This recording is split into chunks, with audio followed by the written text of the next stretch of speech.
Bonjour et bienvenue. Merci de m'accompagner dans la découverte des actualités du jour. Commençons sans tarder.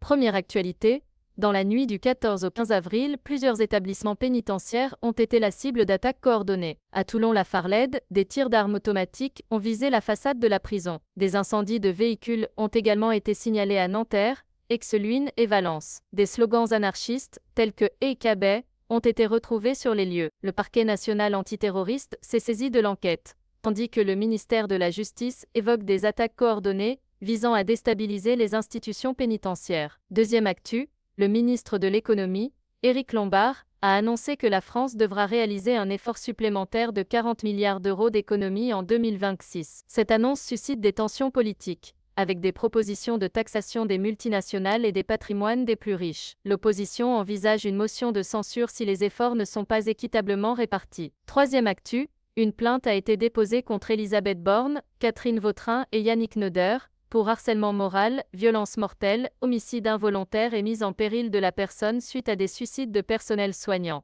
Les plaignants dénoncent des conditions de travail dégradées et un manque de soutien institutionnel.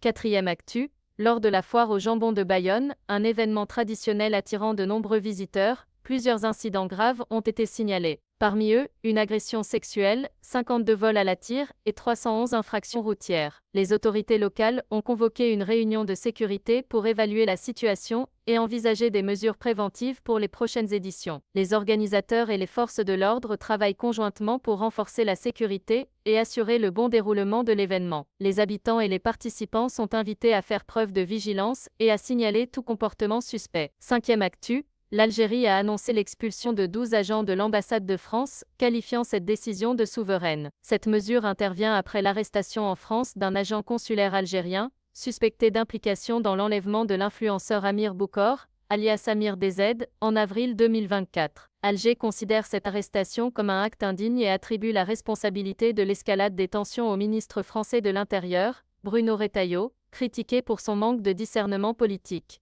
C'est tout pour aujourd'hui. N'hésitez pas à vous abonner afin de suivre l'actu ensemble. Prenez soin de vous et à bientôt.